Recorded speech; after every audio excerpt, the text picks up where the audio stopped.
Assalamualaikum warahmatullahi wabarakatuh.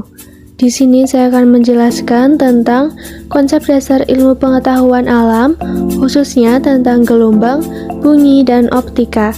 Dosen pengampu yaitu Ibu Dr. Sri Sulistiorini, Magister Pendidikan. Sebelumnya, perkenalkan diri terlebih dahulu. Nama saya adalah Erlita Viana, NIM 14014211052, Rombel B, jurusan Pendidikan Guru Sekolah Dasar, Universitas Negeri Semarang. Gelombang. Gelombang adalah getaran yang merambat. Gerak gelombang dapat dipandang sebagai perpindahan momentum dari suatu titik di dalam ruang ke titik lain tanpa perpindahan materi. Rumus dasar gelombang adalah V sama dengan lambda per T sama dengan frekuensi dikali lambda, dan lambda sama dengan V dikali T. Dengan keterangannya yaitu V sama dengan kecepatan rambat, lambda sama dengan panjang gelombang, T sama dengan periode, dan F sama dengan frekuensi. Klasifikasi gelombang. Menurut arah perambatannya, gelombang dibagi menjadi dua, yaitu gelombang longitudinal dan gelombang transversal. Yang pertama yaitu gelombang longitudinal, gelombang dengan arah gangguan sejajar dengan arah penjalarannya. Contoh gelombang longitudinal adalah gelombang bunyi. Gelombang bunyi ini analog dengan pulsa longitudinal dalam suatu pegas vertikal di bawah tegangan, dibuat berisolasi ke atas dan ke bawah di sebuah ujung. Maka sebuah gelombang longitudinal berjalan sepanjang pegas tersebut. Koil-koil pada pegas tersebut bergetar bolak-balik di dalam arah di dalam mana gangguan berjalan sepanjang pegas. Bisa kita lihat dalam gambar 1.1, sebuah gelombang longitudinal merambat dalam medium pegas yang diregangkan di mana arah gangguan searah dengan arah penjalaran gelombang. Yang kedua yaitu gelombang transversal. Gelombang transversal adalah gelombang dengan gangguan yang tegak lurus arah penjalaran.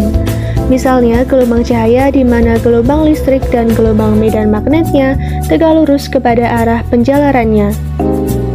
Bisa dilihat dalam gambar 1.2, medan listrik dan medan magnet dari gelombang elektromagnetik adalah tegak lurus dan tegak lurus juga pada arah menjalar gelombang. Menurut kebutuhan medium dalam perambatannya, gelombang dibagi menjadi dua, yaitu gelombang mekanik dan gelombang elektromagnetik. Yang pertama, gelombang mekanik. Gelombang mekanik adalah gelombang yang memerlukan medium tempat merambat. Contoh gelombang mekanik adalah gelombang pada tali dan gelombang bunyi. Yang kedua yaitu gelombang elektromagnetik. Gelombang elektromagnetik adalah gelombang yang energi dan momentumnya dibawa oleh medan listrik E dan medan magnet B yang dapat menjalar melalui vakum atau tanpa membutuhkan medium dalam perambatan gelombangnya. Sumber gelombang elektromagnetik. Yang pertama, osilasi listrik. Yang kedua, sinar matahari menghasilkan sinar inframerah.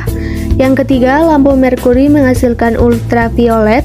Yang keempat, inti atom yang tidak stabil menghasilkan sinar gamma. Yang kelima, penembakan elektron dalam tabung hampa pada keping logam menghasilkan sinar X digunakan untuk ronsen. Bunyi. Dalam fisika, bunyi atau suara adalah getaran yang merambat sebagai gelombang akustik melalui media transmisi seperti gas, cairan, atau padat. Dalam fisiologi dan psikologi manusia, suara adalah penerimaan gelombang dan persepsi mereka oleh otak. Hanya gelombang akustik yang memiliki frekuensi antara 20 Hz dan 20 kHz. Rentang frekuensi audio yang menimbulkan persepsi pendengaran pada manusia. Di udara pada tekanan atmosfer ini mewakili gelombang suara dengan panjang gelombang 17 meter atau 56 kaki hingga 1,7 cm atau 0,67 inch. Gelombang suara di atas 20 kHz dikenal sebagai USG dan tidak terdengar oleh manusia. Gelombang suara di bawah 20 Hz dikenal sebagai infrasonik. Spesies hewan yang berbeda memiliki rentang pendengaran yang bervariasi. Sifat-sifat bunyi. Bunyi memiliki 3 sifat, yaitu yang pertama, merambat memerlukan media. Bunyi hanya bisa merambat dengan adanya media perambatan. Jika tidak melalui media, bunyi tidak bisa sampai ke telinga kita. Media perambatan bunyi ada 3, yaitu benda padat, benda cair, dan benda gas. Dari ketiga media perambatan bunyi tersebut, benda padat adalah media paling baik yang dapat merambatkan bunyi. Yang kedua, bunyi dapat dipantulkan. Selain merambat melalui media, bunyi juga dapat dipantulkan. Bunyi dapat dipantulkan apabila mengenai permukaan benda yang keras. Contohnya yaitu kayu, besi, permukaan dinding, dan lain-lain. Contohnya yaitu gaung yang dihasilkan saat kita bersuara pada ruangan kosong. Gaung tersebut terjadi karena bunyi dipantulkan oleh dinding. Yang ketiga, bunyi dapat dibiaskan. Bunyi dapat dibiaskan jika melewati bidang batas dari dua media yang berbeda. Contohnya yaitu suara petir di malam hari terdengar lebih keras daripada di siang hari. Ini terjadi karena kerapatan udara di siang hari lebih renggang dibanding pada malam hari. Optika. Optika adalah cabang fisika yang menggambarkan perilaku dan sifat cahaya dan interaksi cahaya dengan materi. Optika menerangkan dan diwarnai oleh gejala optis. Kata optik berasal dari bahasa Latin yang artinya berfaedah tampilan. Bagian optika kebanyakan menggambarkan sifat cahaya tampak, inframerah dan ultraviolet. Tetapi karena cahaya adalah gelombang elektromagnetik, gejala yang sama juga terjadi di sinar X, gelombang mikro, gelombang radio, dan wujud lain dari radiasi elektromagnetik, dan juga gejala serupa seperti pada sorotan partikel muatan atau charged beam. Optik secara umum mampu diasumsikan sebagai bagian dari keelektromagnetan. Beberapa gejala optis bergantung pada sifat kuantum cahaya yang terkait dengan beberapa bagian optika hingga mekanika kuantum.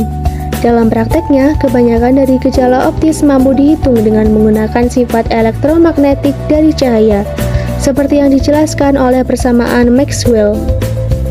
Di ruang lepas, suatu gelombang berlaku pada kecepatan c sama dengan 3 kali 108 meter per detik.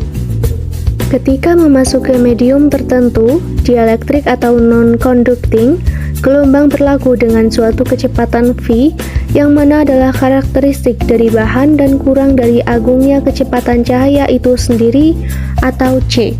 Perbandingan kecepatan cahaya di dalam ruang hampa dengan kecepatan cahaya di medium adalah indeks bias n, bahan sebagai berikut yaitu n sama dengan c per v.